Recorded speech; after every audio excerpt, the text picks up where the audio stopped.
Okay, चलिए start करते हैं क्लास को। और आज अपन को पहले डिस्कस करना है हर्बेरियम साइंस के बारे में, और उसके बाद में हम टैक्सोनॉमिक लिटरेचर के बारे में बातें करेंगे। तो जैसा कि पहली बात आती है कि हर्बेरियम देखा जाए तो एक कलेक्शन है। हर्बेरियम एक कलेक्शन होता है, collection of dried plant specimens, कि जो पौधे हैं जो प्लांट्स नेचर में ग्रो करते हैं उनको हम एज ए स्पेसिमेन वहां से कलेक्ट करते हैं। जैसे पौधे की कोई टहनी तोड़ ली है ना, ट्विक, उसमें फ्लावर्स हैं, सीड्स हैं, उसमें डिटेल्स हैं, और फिर हम उसको प्रॉपरली प्रोसेस करके सुखा भी लेते हैं और प्रेस भी कर लेते हैं, और फिर उनको हम पेस्ट करते हैं। और वो पेस्टेड जो सीड है वो हर्बेरियम सीड कहलाते हैं, और उनका फिर कलेक्शन जो होता है वो कलेक्शन हर्बेरियम होता है। यानी कि जैसे आपने एक अलमीरा में इनको सीट को कलेक्ट कर रखा है तो वो भी हर्बेरियम है। और एक जो जैसे कि royal botanical garden Q England के अंदर जो हर्बेरियम है, वो भी एक हर्बेरियम है, और पूरा का पूरा एक इंस्टीट्यूट भी हर्बेरियम हो सकता है। तो इसका कोई फिक्स क्राइटेरिया नहीं है कि हर्बेरियम इतना ही होता है या हर्बेरियम में ये होना ही चाहिए। लेकिन सबसे इम्पोर्टेंट चीज कि वहाँ पे प्लांट्स हैं, वो स्पेसिमेंस ड्राइड कंडीशन में कलेक्ट होते हैं। और कलेक्ट कहाँ पे होते हैं? On herbarium seeds.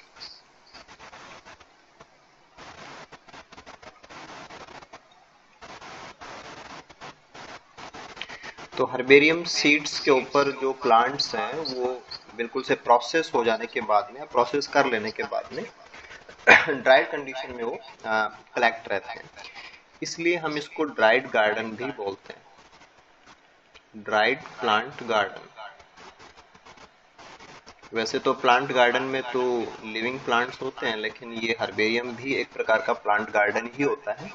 लेकिन इसमें प्लांट्स वो सारे के सारे ड्राइड हैं और स्पेसिमेंस के रूप में प्रिजर्व होते हैं।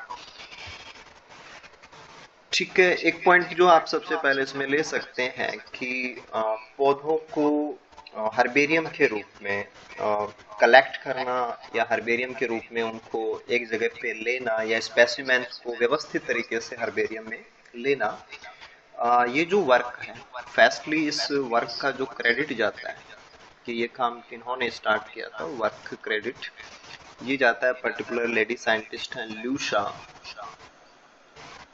घिनी। ये क्रेडिट इनको जाता है। और 1544 में इन्होंने पीसा इटली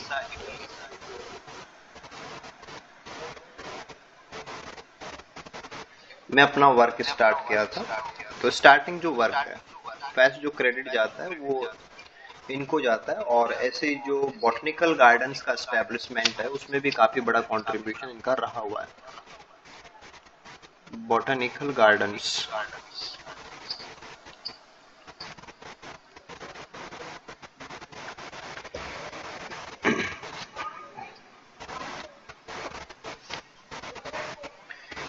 इसके बाद में देखिए जो कुछ रोल्स होते हैं हर्बेरियम के, कि हर्बेरियम किस उद्देश्य से बनाया जाता है। हर्बेरियम के जो रोल होते हैं ना, उद्देश्य जो होते हैं, वन इज टैक्सोनॉमिक रिसर्च।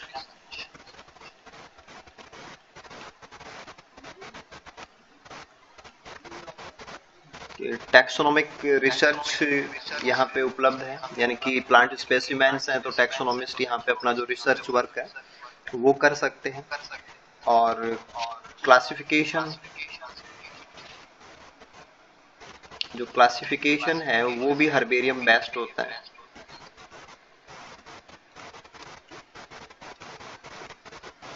क्योंकि जो नॉमेनक्लेचर है, कल लास्ट क्लास में हमने देखा था कि जो टाइपिफिकेशन है वो हर्बेरियम सीड्स वहाँ पे कंपलसरी होती है।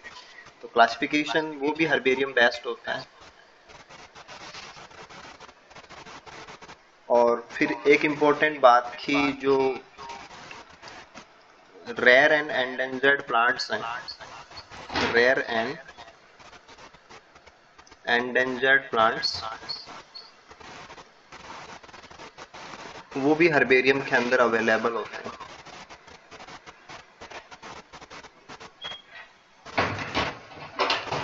और यानी कि कंजर्वेशन पॉइंट ऑफ व्यू से अगर कुछ हमें सीखना हो या जानना हो तो प्लांट्स हमें यहाँ भी उपलब्ध होते हैं। ये एक प्रकार की रिपोजिटरी होती है ना, हर्बेरियम रिपोजिटरी होते हैं, repository of plant specimen. Repository का मतलब है कि यहाँ हर्बेरियम सीट जमा भी होती हैं और यहाँ से हर्बेरियम सीट को यूज भी किया जा सकता है, रिपोजिटरी है। और यहाँ पे एक हर्बेरियम सीड्स को बिल्कुल सुरक्षित रखा जाता है, यानी कि सेफ गार्ड का काम होता है, यहाँ पे प्रोटेक्शन का काम होता है। और रिसर्च के पॉइंट ऑफ व्यू से जो जैसे कि फ्लोरा तैयार करना हो, है ना, मोनोग्राफ तैयार करने हो, या कोई भी लिटरेचर तैयार करना हो ना, any literature,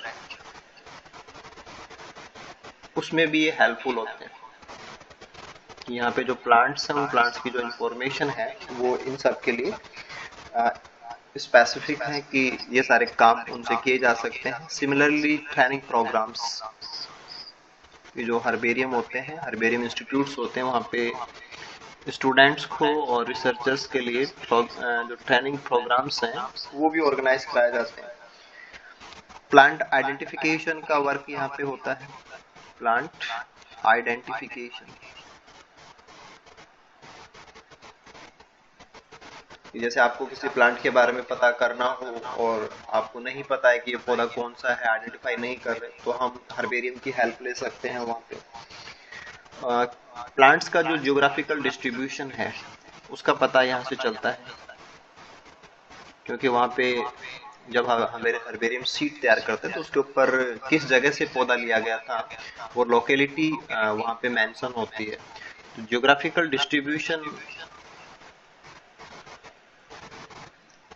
of particular species, है ना, कि कोई स्पीसीज कहाँ कहाँ पाई जाती है, कोई genus, particular species, particular genus, इसका इंफॉर्मेशन मिलता है क्योंकि यहाँ पे लोकेलिटी मेंशन होती है।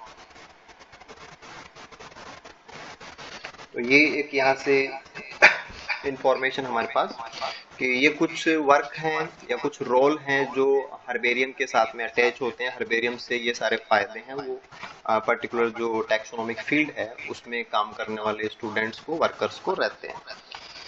इसके बाद में बात आती है कि कुछ जो टेक्निकल एस्पेक्ट्स हैं, यानी कि जो टूल्स हैं,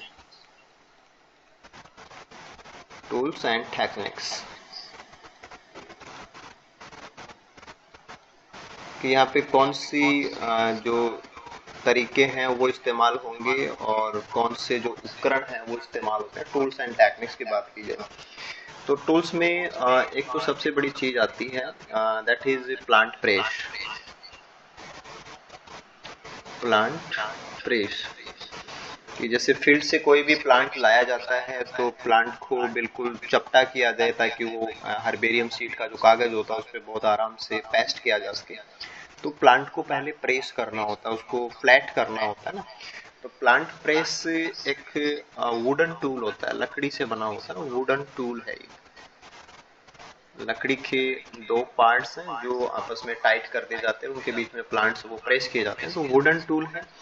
और इसकी साइज आपको ध्यान में रखनी है क्योंकि जो क्वेश्चंस आते हैं ना वो साइज के ही आते हैं। साइज में आपको पता होना चाहिए कि इसकी जो साइज है दैट इज 12 इंटू 18 इंचेज की इसकी साइज, ये इसका साइज रहता है। या सेंटीमीटर के अंदर 30 इंटू 45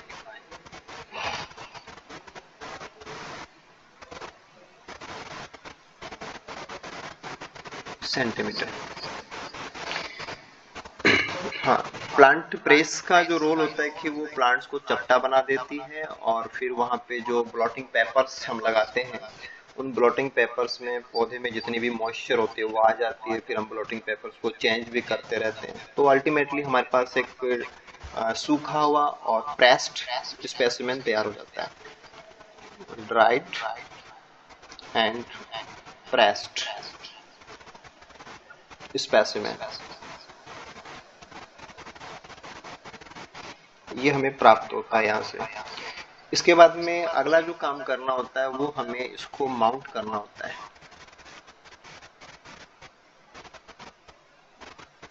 माउंटिंग ऑफ स्पेसिमेन, कि हमें इसको चिपकाना होता है।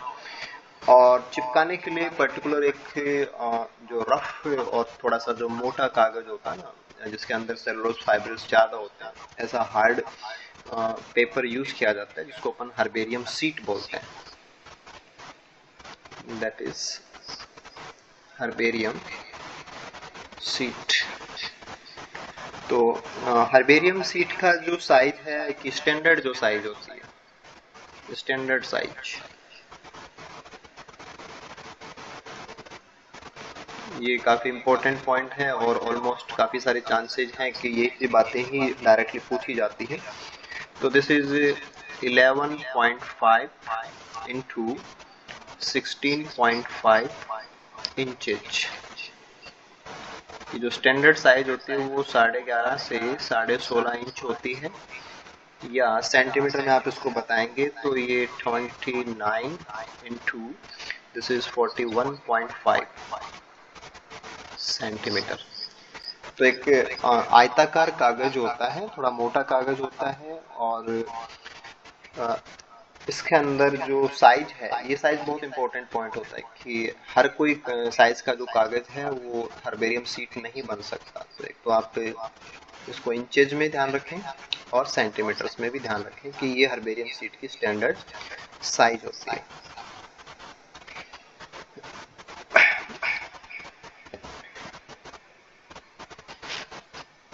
ठीक है, इसके बाद में दूसरा जो हम इसमें पार्ट ले सकते हैं। हाँ बोलो। सीड्स के नंबर फिक्स होते हैं क्या? सीड्स के नंबर? हाँ, मतलब एक उसमें कितने आएंगे, मतलब एक हर्बेरियम में? अच्छा ठीक है, मैं वो बताऊंगा, ऐसा कुछ नहीं है, वो आगे जब इनको हम प्रिजर्व करेंगे तब आएगा वो पॉइंट कि हम कैसे इनको कलेक्ट करते हैं, कैसे प्रिजर्व करते हैं ना। अभी आप एक सीट की बात कर रहे हैं कि एक सीट इतनी बड़ी होती है ना। ठीक है, डोंट वरी। हाँ, इसके बाद में अगला काम आता है कि जो पेस्टिंग होती है, पेस्टिंग। तो पेस्टिंग के लिए काफी सारे ऑप्शन होते हैं। जैसे ओरिजिनल जो मेथड है उसमें तो जो धागे होते हैं, थ्रेड्स, उससे स्टिचिंग की जाती है। ठीक है, थ्रेड स्टिचिंग, ये भी जो ऑल टाइम से चल रहा है ना, उनकी बातें हो रही हैं। इसके अलावा जो गम्स हैं वो यूज हो सकते हैं। जो एडहेसिव मटेरियल्स हैं चिपकाने के लिए, एडहेसिव मटेरियल्स वो यूज हो सकते हैं। कई बार जो सेलो टेप है ये भी यूज की जाती है, लेकिन ये ज़्यादा कन्वीनियंट नहीं है। और जो रिकमेंडेड सॉल्यूशंस हैं, रिकमेंडेड सॉल्यूशंस के अंदर मेथिल सेलुलोज, मेथिल सेलुलोज,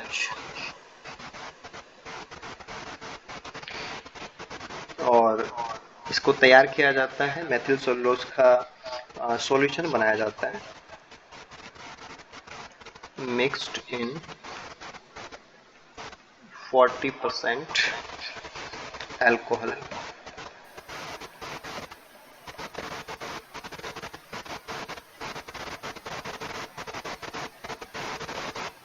तो मेथिल सेलुलोज पेस्टिंग मटेरियल के रूप में इस्तेमाल होता है। उसको बनाने के लिए 40% अल्कोहल यूज किया जाता है, क्योंकि पॉलीसैकेराइड है और पॉलीसैकेराइड पानी को एब्जॉर्ब करके चिपचिपे हो जाते हैं ना, तो उस वजह से मेथिल सेलुलोज को इस्तेमाल किया जाता है। हाँ, बाकी कुछ और भी हैं जो मेथड्स, वो भी हम यूज कर सकते हैं। तो पेस्टिंग के कई सारे ऑप्शंस होते हैं।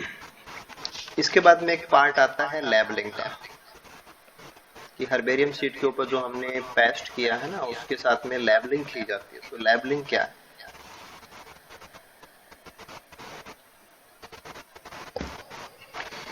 ठीक है, लेबलिंग को आप ऐसे समझें कि जो हमारा हर्बेरियम सीट है, जैसे ये आपका हर्बेरियम सीट था, इस हर्बेरियम सीट के ऊपर आपने प्लांट को चिपका दिया। प्लांट हमने यहाँ पे पेस्ट कर दिया है।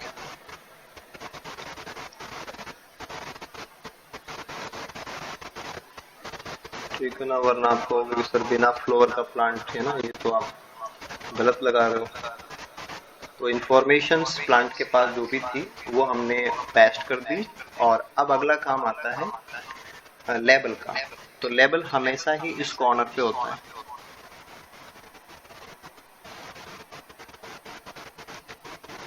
This is label.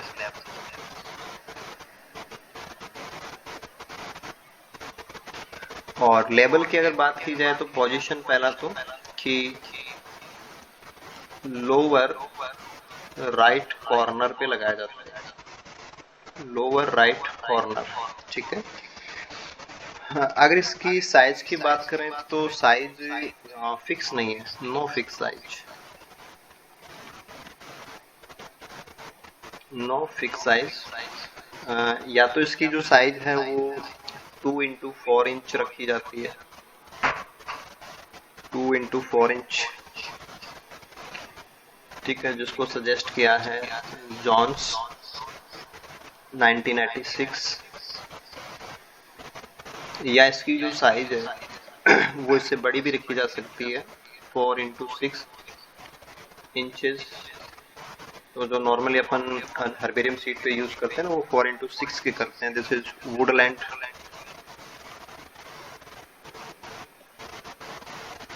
This is 1991। तो नॉर्मली हम प्रैक्टिस में जो लेते हैं, या हम एज ए रूटीन जो यूज करते हैं वो 4x6 इंच साइज है, और वो यहाँ पे लगाई होती है। और फिर इसमें कुछ डिटेल्स हैं वो मेंशन की हुई होती है। ठीक है, डिटेल्स में क्या होता है ये काफी कुछ वेरी करता है, अलग अलग जगह पे अलग अलग प्रकार से इनको लिया जाता है। लेकिन कुछ बेसिक चीजें होती हैं कि name of institution, name of institution, कि ये हर्बेरियम सीट कौन से इंस्टीट्यूट में तैयार की गई है, पहली बात। इसके बाद में साइंटिफिक नेम, साइंटिफिक नेम। ठीक है, आप लोगों ने जो काम किया है या हमने जो देखा है हमारे आसपास जो होता है वो इस प्रकार से नहीं है। ठीक है, पौधे का साइंटिफिक नेम यानी कि आईसीबीएन के अकॉर्डिंग जो बॉटनिकल नेम है। उसके बाद में कॉमन नेम, कि पौधे का कॉमन नेम या उसको वर्नेकुलर नेम भी बोलते हैं अपन, वर्नेकुलर नेम, ये इसमें मेंशन होता है। Then after family,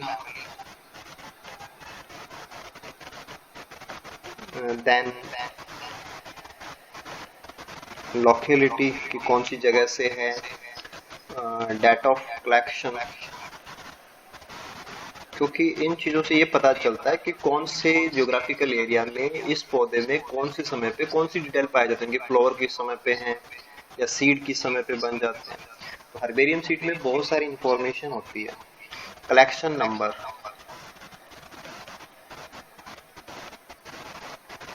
collection number क्या होता है कि जो हर्बेरियम तैयार करते हैं उनके पास एक फील्ड डायरी होती है, फील्ड डायरी। और फील्ड डायरी के ऊपर जो फील्ड नोट है उससे ये नंबर लिया जाता है कि कितने नंबर का नोट है, कि इस पौधे की डिटेल डायरी में कहाँ लिखी हुई है। तो वहां से कलेक्शन नंबर आता है। उसके बाद में नेम ऑफ कलेक्शन करने वाला जो है कलेक्टर, नेम ऑफ कलेक्टर होता है। और इसके बाद में कुछ अलग नोट हैं जिसमें हैबिट के बारे में बताया हुआ हो सकता है, हैबिटाट हो सकता है, और फील्ड नोट्स हो सकते हैं। फील्ड नोट, इकोलॉजिकल नोट जो भी अपन बोल सकते हैं वो इसमें हो सकते हैं। तो ये सारी इंफॉर्मेशन जो हर्बेरियम सीड प्रिपेयर करता है उसको अपनी फील्ड डायरी में मेंशन करनी होती है। और फील्ड डायरी से ये सारी डिटेल इस लेबल के ऊपर बाद में जब पेस्टिंग हो जाती है ना तो लेबल के ऊपर ये ट्रांसफर की जाती है। तो दिस इज अबाउट लेबलिंग की लेबलिंग क्या होती है, लेबल कहाँ लगाया जाता है, लेबल की साइज क्या होती है, ये आप यहाँ से इसको क्लियर कर सकते हैं। इसके बाद में एक छोटा सा पॉइंट आप यहीं पे ऐड कीजिए कि एक और लेबल भी होता है जिसको बोलते हैं एनोनेशन लेबल।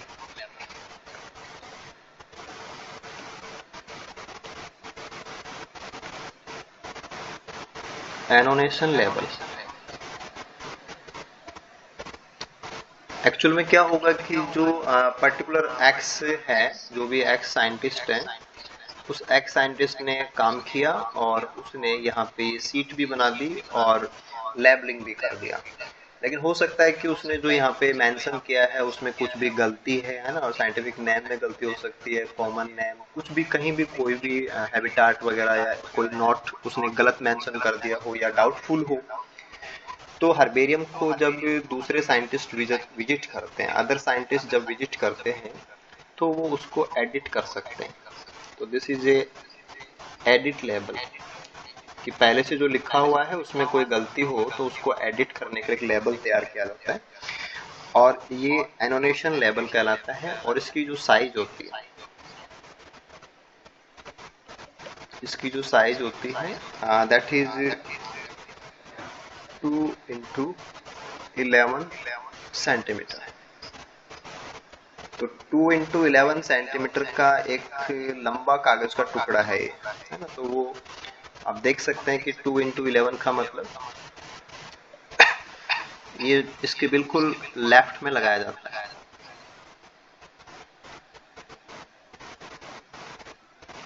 तो दिस इज एनोनेशन लेवल।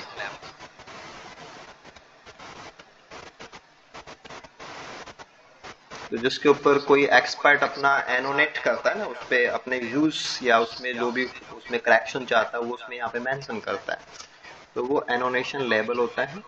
और ये हमेशा ही पोजीशन कहाँ होगी, left to the main label. तो मैन लेबल के बाई साइड के ऊपर हमेशा एक छोटा सा 2 by 11 सेंटीमीटर का जो लेबल लगता है, दैट इज एनोनेशन लेबल। तो हर्बेरियम सीट, प्रॉपर लेबल और एनोनेशन लेबल, ये 3 चीजें आप इसमें ध्यान दे सकते हैं।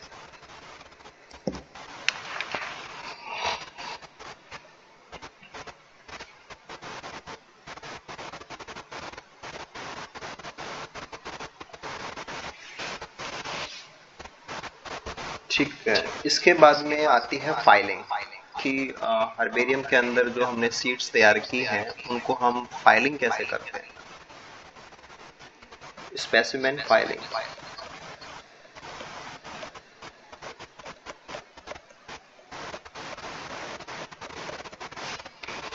ठीक है, स्पेसिमेन फाइलिंग का मतलब ये है कि आ, कुछ कवर्स बनाए जाते हैं।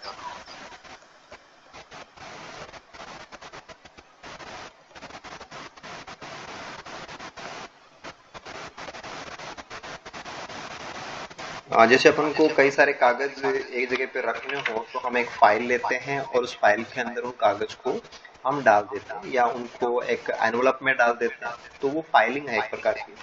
तो वैसे ही हर्बेरियम सीड की फाइलिंग की जाती है ना। तो फाइलिंग करने के लिए जो सबसे पहला जो कवर होता है वो होता है स्पीसीज कवर। स्पीसीज कवर का मतलब होता है कि एक स्पीसीज के एक स्पीसीज से रिलेटेड, एक स्पीसीज से रिलेटेड सभी सीड्स इस कवर में रखी जाती हैं।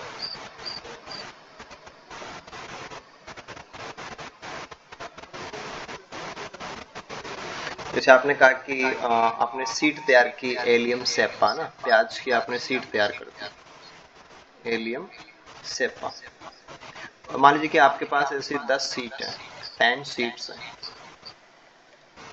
तो वो 10 की 10 सीट हो सकता है कि उनमें डिटेल्स किसी में अलग प्रकार से, किसी में कुछ है, किसी में फ्लावर की है, किसी में सीड की है, किसी में यंग स्टेज की है। तो वो सारी सीट है तो सेपा स्पीसीज की ना।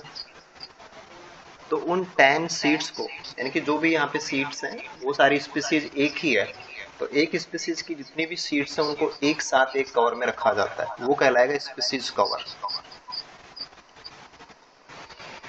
हाँ, फिर इससे जो बड़ा कवर होगा वो इससे बड़ा एनवलप है, कि ये वाला फोल्डर उसमें आ जाएगा। फोल्डर का मतलब ये कागज से बना हुआ एक, जैसे कागज से अपन लिफाफा बनाते हैं ना, ये वैसा ही है।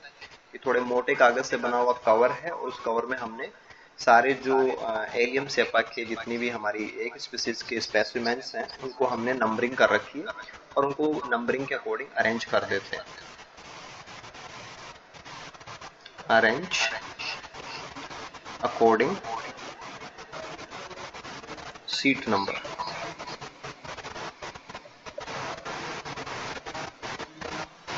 ठीक है, इसके बाद में इससे बड़ा जो कवर होता है वो जीनस कवर होता है।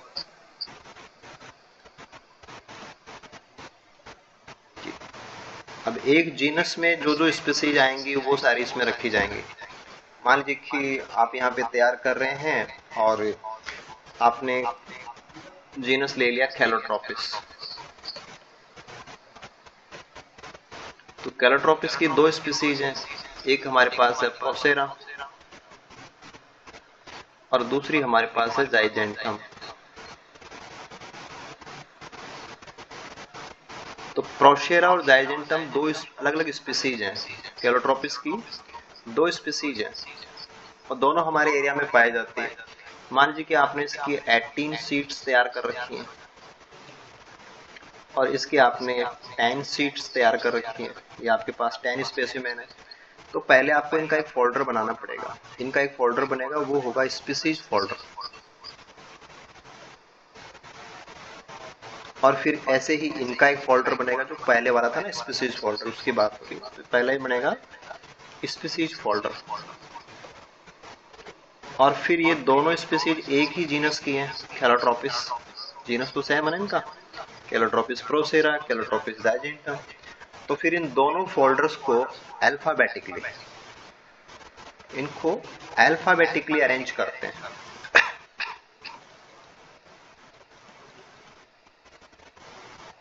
अल्फाबेटिकली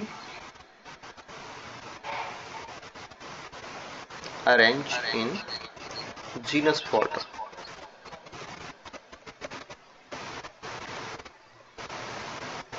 ठीक है, जैसे हमारे पास दो स्पीसीज हैं, तो एक प्रोसेरा एक जाइजेंट है। तो जाइजेंटम में जी आ गया तो पहले इसको रखा जाएगा, नंबर 1 इसका होगा। और फिर प्रोसेरा में पी आता है तो नंबर 2 इसका होगा। तो पहले ऊपर ये लगाया जाएगा जाइजेंटम, फिर उसके नीचे लगाया जाएगा प्रोसेरा।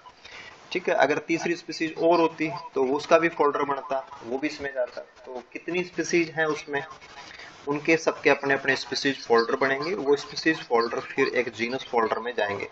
और कई बार ऐसा भी होता है कि कुछ जीनस मोनोटिपिक जीनस होते हैं, मोनोटिपिक जीनस, कि उनमें केवल एक ही स्पीसीज पाई जाती है, तो उसमें फिर जो स्पीसीज फोल्डर है वही जीनस फोल्डर बन जाता है। Species folder and genus folder are same,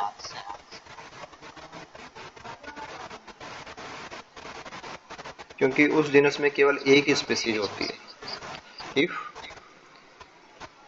A genus has only one species,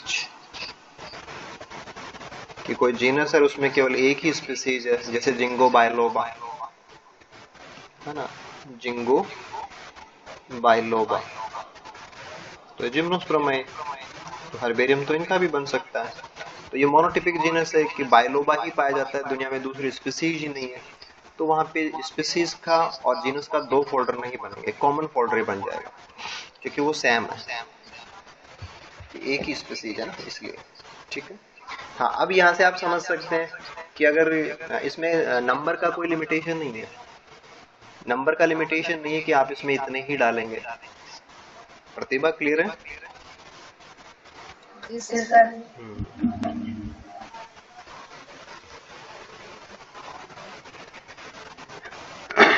इसके बाद में इनको फर्दर जो हियरार्ची सिस्टम था ना हमारा, उसके अकॉर्डिंग फिर जो हायर ऑर्डर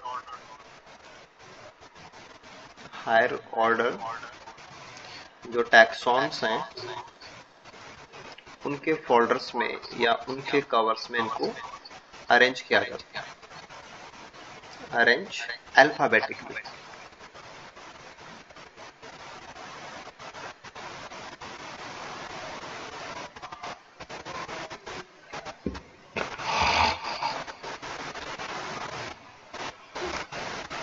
और फिर एक हैंगिंग टैग लगाए जाते हैं इनके ऊपर, फ्रंट हैंगिंग टैग।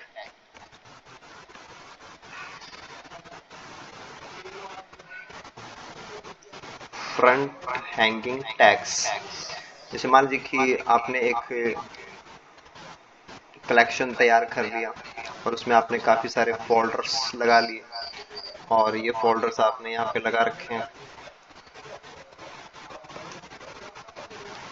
और मान लीजिए कि ये क्लास कवर है, ये क्लास का कवर है, ठीक है। तो इसमें कोई फैमिली कहाँ कहाँ से फैमिली स्टार्ट होती है, कहाँ पे फैमिली क्लोज होती है, तो फैमिली फैमिली के टैग्स लगे होते हैं, फैमिली टैग। और वो फ्रंट हैंगिंग, कि जैसे आपके पास ये फोल्डर हो तो हमारा ये टैग बाहर निकला रहता है और इसके ऊपर फैमिली का नाम लिखा रहता है। ऐसे ही लास्ट के ऊपर भी उस फैमिली का नाम लिखा रहता है, फिर अगले फैमिली का नाम लिखा रहता है। तो कौन सी फैमिली कहाँ से स्टार्ट होती है, कहाँ खत्म हो गई, और उसके अंदर फिर वो सारे जीनस के फोल्डर और स्पीसीज फोल्डर वो सब इसमें आ जाते हैं, वो सब अल्फाबेटिकली अरेंज होता है। और साथ में इनकी इंडेक्सिंग भी होती है, वो हर्बेरियम पूरा का पूरा जो मैनेजमेंट है उसमें चला जाता है कि कैसे इनको मैनेज किया जाता है। ठीक है, एक चीज आप इसमें ऐड कर सकते हैं कि एक वर्ड आता है डूबिया, कि डूबिया क्या होता है। डूबिया का मतलब ये होता है कि जो अननोन स्पेसिमेंस हैं, जिनके बारे में पता नहीं है, जिनके बारे में इंफॉर्मेशन तो है लेकिन हम बता नहीं सकते कि ये क्या है, तो अननोन स्पेसिमेंस उनको एक साथ एक फोल्डर में रखा जाता है। अननोन स्पेसिमेन को एक सेपरेट फोल्डर में रखा जाता है,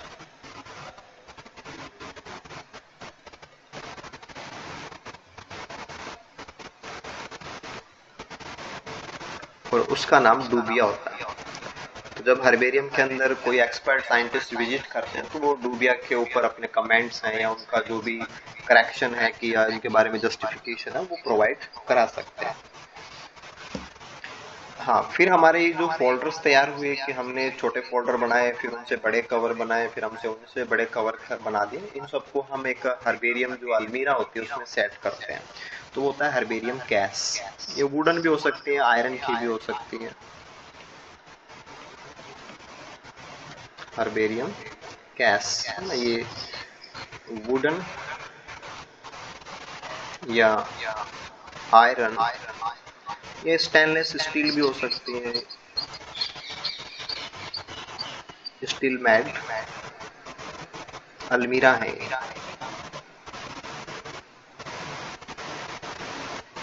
और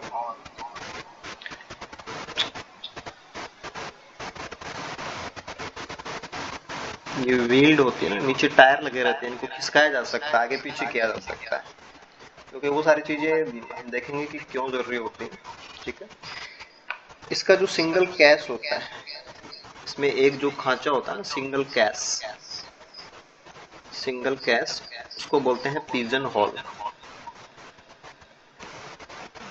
पिजन हॉल, जैसे घरों में अलमीरा होती है उसमें एक जो खाना है ना वो पिजन हॉल कहलाता है। और फिर इसकी जो साइज होती है,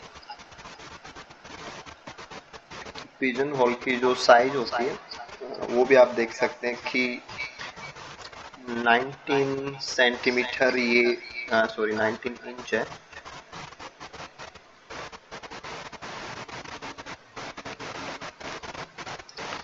19 इंच ये डीप होता है कि इसकी गहराई होती है। 13 इंच इसकी चौड़ाई होती है वाइट, और 8 इंच इसकी हाइट होती है। तो ये जो सिंगल पिजन होल होता है ये उसकी साइज होती है, उसमें हमारे जो कवर्स हैं वो रखे जाते हैं, इसमें कवर्स रखे जाते हैं।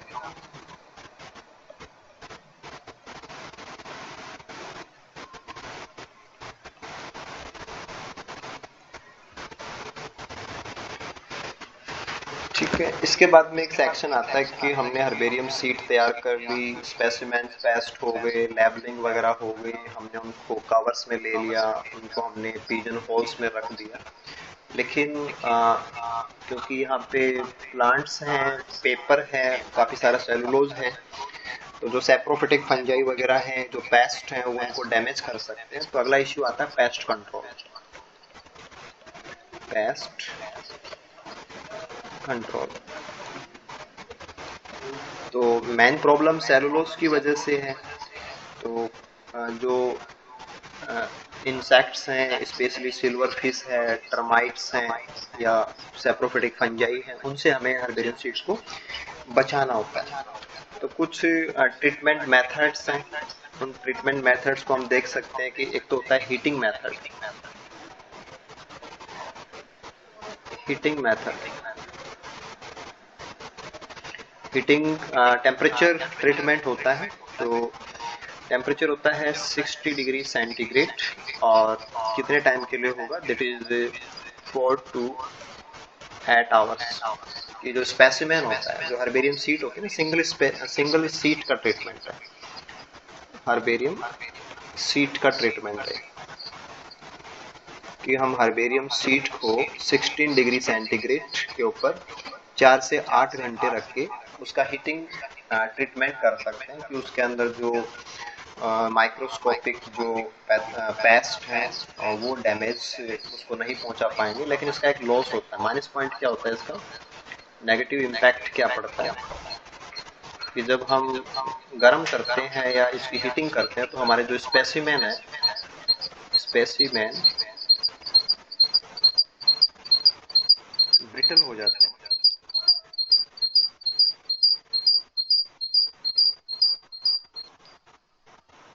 स्पेसिमेन ब्रिटल हो जाते हैं, यानी कि वो थोड़े जल्दी टूटने लग जाते हैं, भंगूर हो जाते हैं, कि वो थोड़े से जल्दी हिलते ही टूटने वाली कंडीशन। तो ये थोड़ा सा इसका नेगेटिव इम्पैक्ट आता है। ये पुराने टाइम के अंदर स्टार्टिंग में हीटिंग मेथड यूज किए जाते थे। उसके बाद में मेथड्स में काफी सारे चेंजेस आने लग गए हैं। डीप फ्रीजर्स इस्तेमाल होते हैं, डीप फ्रीजर्स। और कोल्ड ट्रीटमेंट है, आपको ध्यान रखना है कि यहाँ पे -60 डिग्री सेंटीग्रेड, -60 डिग्री सेंटीग्रेड के ऊपर हम स्पीसीज को, जो स्पेसिमेंस हैं, उनको मेंटेन कर सकते हैं। मेंटेन, ये फिक्स टाइम का मतलब ऐसा नहीं है कि इनको हम किसी टाइम के लिए रखते हैं, ये हमेशा इसी टेम्परेचर के ऊपर। तो -20 से लेकर के -60 डिग्री तक डीप फ्रीजर्स में भी हम इनको प्रिजर्व कर सकते हैं, मेंटेन कर सकते हैं कंटिन्यूसली। वो तो क्या होता है कि हर्बेरियम सीट बहुत इंपॉर्टेंट हो और बहुत अच्छे से और सिस्टमेटिकली बनाई हुई हो, तो प्रॉपर जो हर्बेरियम होते हैं ना, वहां पे ऐसी टेक्निक पाई जाती है। ठीक है, ऐसे ही माइक्रोवेव ओवंस भी यूज हो सकते हैं। माइक्रोवेव ओवंस का भी यूज किया जा सकता है। हाँ, कुछ इंसेक्ट रिप्लेंट्स भी यूज होते हैं। रिप्लेंट्स जो इंसेक्ट्स वगैरह को रिपेल करते हैं ना, रिप्लेंट्स।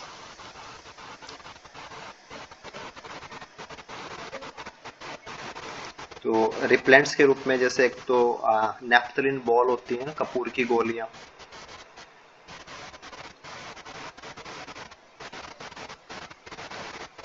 नेफ्थलिन बॉल्स, ये काम में आती है। ऐसे ही पारा डाइक्लोरोबेंजीन,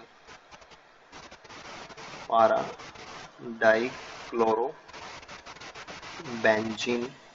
यूज की जाती है, दिस इज PDB। रिप्लेंट्स के रूप में इनका इस्तेमाल किया जाता है। और अगर इनकी लिमिट की बात की जाए, तो जो नेफ्थलिन बॉल्स हैं, इनकी जो कॉन्सेंट्रेशन होती है, this is 75 ppm, 75 ppm parts पर मिलियन जो कॉन्सेंट्रेशन होती है। और PVD की होती है 10 ppm।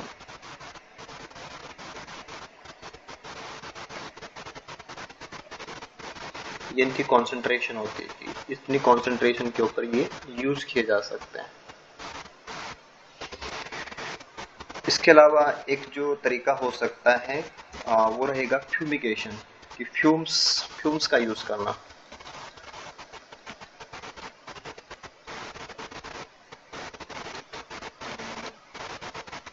फ्यूमिगेशन का मतलब ये होता है कि प्रॉपर जो वोलेटाइल सब्सटेंस होते हैं, जो थोड़े से टेम्परेचर देते ही उड़ जाते हैं ना वोलेटाइल, तो कुछ वोलेटाइल कंपाउंड्स हैं, उन वोलेटाइल कंपाउंड्स का यूज किया जाता है। ठीक है, one is ethylene dichloride, ethylene dichloride, और इसके साथ में रखा जाता है carbon tetrachloride CCl4, carbon tetrachloride. और इनका जो सॉल्यूशन बनाया जाता है वो 3 parts रेशियो 1 पार्ट, तो 3:1 के अंदर 3:1 के अंदर हम इन दोनों को लेते हैं और फिर उनका इस्तेमाल फ्यूमिगेशन के लिए किया जाता है। फ्यूमिगेशन का मतलब कंप्लीट जो पूरा चैम्बर होता है, जो हर्बेरियम जो रूम होते हैं ना, फ्यूमिगेशन पूरा का पूरा रूम, हर्बेरियम रूम,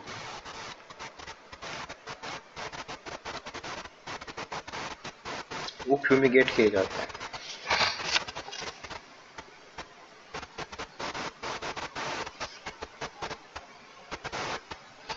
ऐसे ही कि जैसे हमने इनको यूज किया तो हमने फ्यूमिगेशन किया, तब तक वो धुआं रहता है, उसके बाद में वो लॉस्ट हो जाएगा। तो धीरे धीरे फ्यूम्स निकलती रहे, यानी कि सस्टेन रिलीज के लिए सस्टेन फ्यूमिगेशन, कि थोड़ी थोड़ी धुआं धीरे धीरे आती रहे ना, धुआं का मतलब केमिकल कंपाउंड।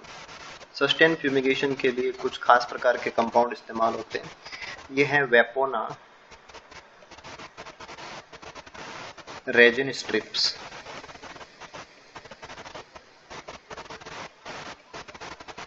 तो रेजिन से बनी हुई पट्टियां हैं और इनमें जो वोलेटाइल कंपाउंड्स हैं वो इनमें अटैच रहते हैं ना, और इनसे हर्बेरियम सीड्स जो हैं ये उनके बीच में लगा दिए जाते हैं और इनसे जो वोलेटाइल कंपाउंड्स हैं वो धीरे धीरे रिलीज होते रहते हैं, कि कंटिन्यूस फ्यूमिगेशन की जरूरत नहीं पड़ती। ये रेजिन स्ट्रिप छोटी छोटी पट्टियां उनके बीच में रख देते हैं जिनसे फ्यूमिगेशन लगातार होता रहता है।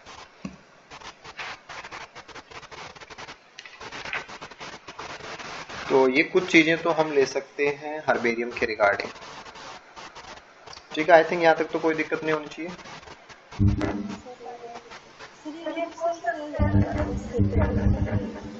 क्या चीज? फॉसिल से ये कैसे अलग है? अच्छा अच्छा अच्छा अच्छा अच्छा, एक सेकेंड, ओके।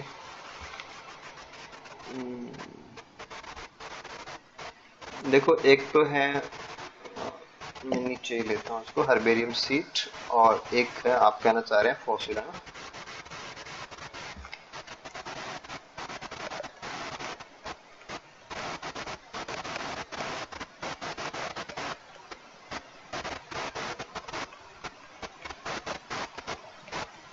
हर्बेरियम सीट बनाने के लिए आपने एक लिविंग प्लांट यूज किया था ना, और लिविंग प्लांट से आपने एक उसका स्पेसिमेन ट्विग लिया, उसको आपने स्पेसिमेन के रूप में यूज किया, और फिर आपने उसको प्रिजर्व कर लिया। ठीक है, इतना सा काम किया हमने। तो ये जो वर्क था कि हमने कौन सा पौधा लिया, उसका कौन सा भाग लिया, और हमने उसको कहाँ प्रिजर्व किया, ये सब निश्चित है, डिटरमाइंड है। कि किसी खास जगह का कोई खास पौधा है और उस खास प्लांट की कोई खास पार्ट है और वो किसी खास हर्बेरियम के अंदर प्रिजर्व है ना, डिटरमाइंड है वो। ये कोई रैंडम नहीं है, नॉट ए रैंडम।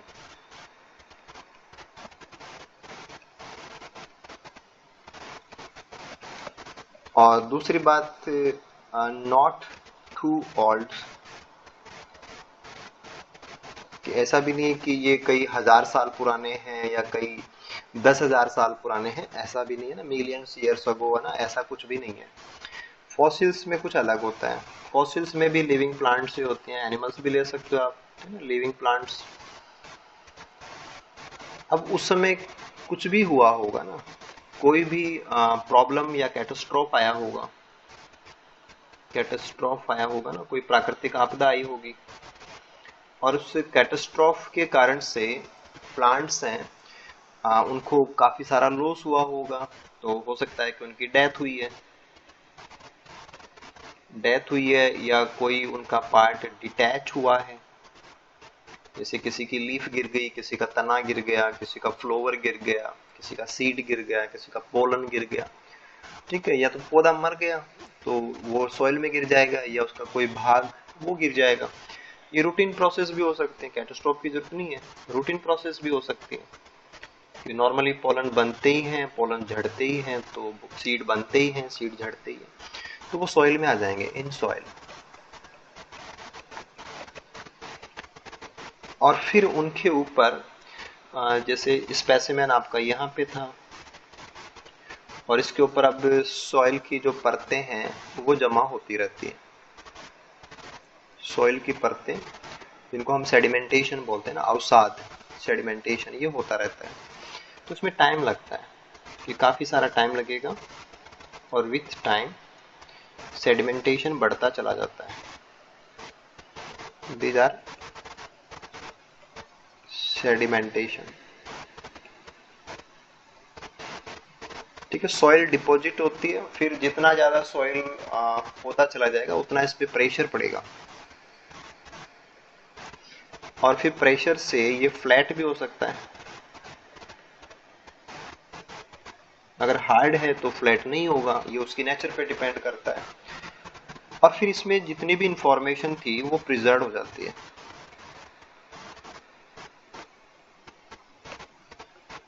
अगर ये सेडिमेंटेशन ना हो, ये खुले में पड़ा रहेगा, तो ये डीके भी हो सकता है इसका, तो प्रिजर्व भी हो सकता है, और ये डीके भी हो सकता है, ये गल भी सकता है। अगर खुला पड़ा रहेगा तो ये डिकम्पोज हो जाएगा ना, बैक्टीरिया माइक्रोब्स इसको डिकम्पोज कर सकते हैं, जैसे नॉर्मली करते ही हैं। लकड़ी आपने बाहर छोड़ दी तो वो गल जाएगी, दीमक आ जाएगी, ठीक है, डिके हो जाएगा उसका। अगर वो दब गई है तो हो सकता है बच जाएगी। अब अब ये सब रैंडम है कि कौन सा प्लांट था, किस समय की बात थी, कौन सा पार्ट था, और वो कहाँ पे था, है ना, लोकेशन प्रिजर्व नहीं है, किस समय का है, बहुत ओल्ड है, वेरी ओल्ड। और ये सब नेचुरल है, मैन मेड नहीं है, दिस इज नेचुरल प्रोसेस। और इसमें एडिशनल कोई डिटेल नहीं है, जो है वही है। फॉसिल है तो उसका तना है तो बस वही है, उसके बारे में लिखा हुआ नहीं है। यहाँ हर्बेरियम सीट के साथ इंफॉर्मेशन भी है।